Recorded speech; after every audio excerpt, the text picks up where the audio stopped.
C'est la 36e édition de la Nuit des sans-abri.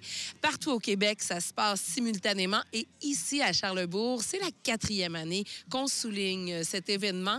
Et justement, je suis assise sur le banc de la jasette. C'est ce que je vais faire. Je vais aller piquer la jasette aux intervenants sur place. Allez voir comment ça se passe pour eux.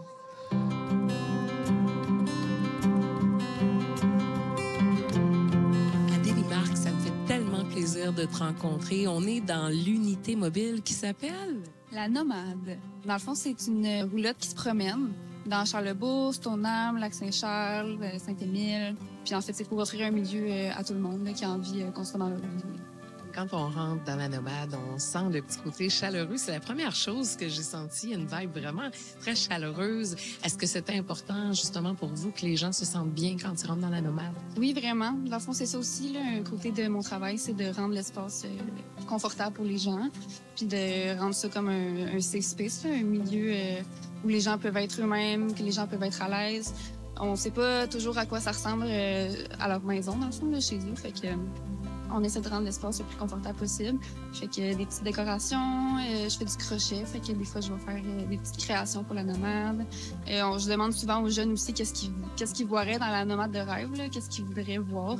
Fait que je me nourris un peu de leur imagination. Et c'est quand même relativement nouveau, là, l'unité mobile. Ça fait moins d'1 an, je crois que ça existe. Avant la nomade, elle existait. Mais c'était les travailleurs de rue qui s'en occupaient. Puis vu qu'eux, ils ont déjà quand même leur territoire, leurs personnes qui voient, ben il n'y avait pas nécessairement tout le temps le temps pour s'en occuper. Fait que c'est pour ça que j'ai été engagée. Là, c'est un nouveau poste. Fait que moi, je m'occupe, je suis dans la nomade 5 jours sur 7, tous les soirs de la semaine. Fait que c'est quand même quelque chose qui est nouveau. On vit dans un pays où il y a 4 saisons. C'est fabuleux, c'est beau, mais on sait qu'avec la venue de la saison hivernale, il y a aussi le froid et certains enjeux, j'imagine, à votre travail à ce moment-là. Moi, je vois ça comme un petit cocon, là. Pendant l'hiver, on va offrir du chocolat chaud, des boissons chaudes. Fait qu'on a du chauffage aussi. On a tout pour être confortable. Fait que je pense que ça va... C'est les jeunes qui passent des fois, qui se promènent, ben ça fait comme un petit arrêt au chaud avec nous. Je pense que ça peut quand même attirer des gens. Tu es technicienne en travail social et tu es également accompagnée d'intervenants là, dans la nomade. Là. Oui, dans le fond, c'est ça. Je suis jamais seule. J'ai toujours un collègue avec moi, fait qu'un travailleur ou une travailleuse de rue. Fait que si on s'en va dans un certain secteur, exemple Stoneham, ben ça va être mes deux collègues, Maëlle et Ariane, qui vont m'accompagner puisque c'est leur secteur.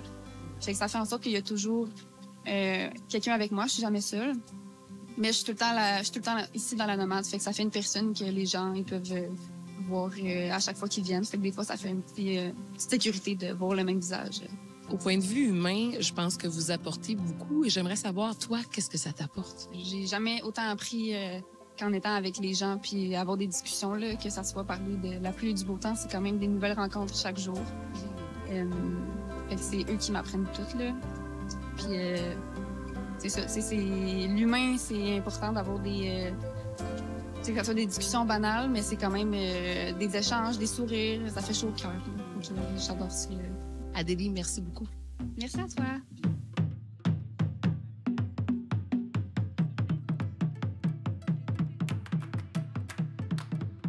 Je suis en compagnie de Maëlle et Ariane.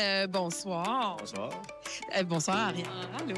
Donc, ce soir, c'est une grande soirée dans votre année, je crois. Oui, tout à fait. Yes. C'est la Nuit des sans-abri, c'est une fois par année, puis la 36e édition cette année. Et vous travaillez comme travailleur de rue, en équipe d'ailleurs? Oui, exactement. On est travailleurs de rue.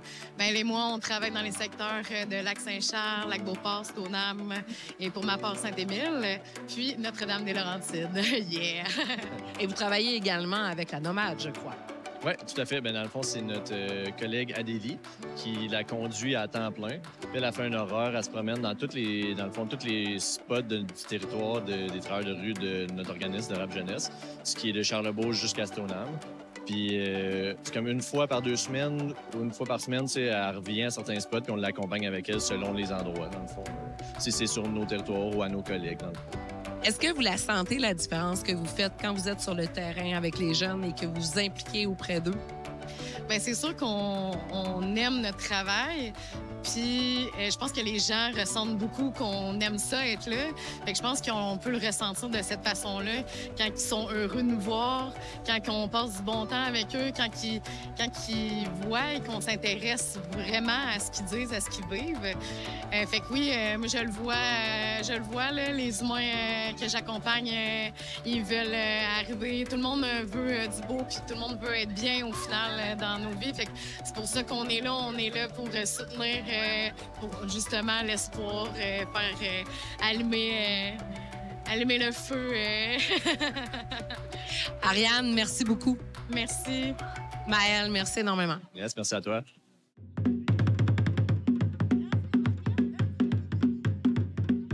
Je suis en compagnie de Steve Richard. Steve, tu es le directeur de Rap Jeunesse, c'est ça? Tout à fait. Ça me fait vraiment plaisir d'être là ce soir et on a discuté un peu hors micro, puis j'avoue que tu sembles être un gars passionné par ton métier. C'est le moins qu'on puisse dire. Je pense que oui. Passionné en général, je pense, dans la vie, mais oui, passionné par mon métier. Ça fait 23 ans bientôt là, que je suis à la direction de notre organisme. Fait qu'effectivement, je fais ça comme toutes les personnes autour de moi avec beaucoup de cœur et d'ambition. Tout à fait. J'aimerais qu'on parle un petit peu de la Nuit des sans-abri. Ça existe déjà depuis 36 ans. Ça a commencé où? Puis ça a commencé comment et pourquoi? Je suis pas historien de la chose, mais ça a débuté, à mon souvenir, à Montréal, directement sur la rue, avec les personnes de la rue à l'époque. Ça s'est transposé dans d'autres grandes villes, dont à Québec. Au début, sous les bretelles au centre-ville à Québec. Et puis, peu à peu, c'est devenu un événement solidaire. À l'origine, nous, notre équipe de travail dont je pourrais te parler, on se rendait avec les travailleurs, les personnes engagées au centre-ville de manière solidaire à la Nuit des sans-abri. Puis avec le temps, avec les enjeux qui sont maintenant partout, en périphérie, en milieu rural, partout, c'est un événement qui a pris de l'ampleur dans diverses communautés, en solidarité avec non seulement les personnes qui vivent des situations d'itinérance, mais toutes les personnes qui ont des difficultés d'accès au logement. On le sait, c'est un enjeu de plus en plus majeur, ou tout autre situation qui contribue à désaffilier les personnes qui peuvent amener toutes sortes d'enjeux. Donc, quand on parle de l'insécurité alimentaire, les enjeux financiers et effectivement l'enjeu du logement qui est un enjeu majeur partout au Québec présentement. Et si jamais les gens ils veulent avoir accès aux services de Rap Jeunesse, comment on vous contacte? La première manière, c'est par le lien direct avec les travailleurs de rue. Ça se passe souvent de bouche à oreille. Les travailleurs sont facilement accessibles. Par ailleurs, il y a moyen facilement, que ce soit via les divers bottins de ressources, notre site Internet, les réseaux sociaux, on est très facilement joignable. Les cellulaires des travailleurs de rue sont disponibles, accessibles. Donc, c'est facile de nous rejoindre de manière officielle. Mais dans le quotidien, on est aussi de plus en plus visible. Entre autres, on a notre unité mobile maintenant et sur le territoire à temps plein. C'est une autre façon d'aller à la rencontre de l'équipe de travail de rue qui est présente sur place. Ça peut être une belle amorce pour créer d'abord un premier lien. Et puis, pas besoin d'avoir des gros enjeux non plus. Hein. D'abord, c'est la rencontre. Puis ensuite, on est là. Donc, on veut référer de manière personnalisée, accompagner dans plein de démarches qui peuvent concerner les enjeux dont on parlait tantôt, mais aussi toutes sortes d'autres enjeux, l'employabilité, la scolarité, les enjeux familiaux, conjugaux, la violence, les conflits. On est avec les gens dans leur quotidien.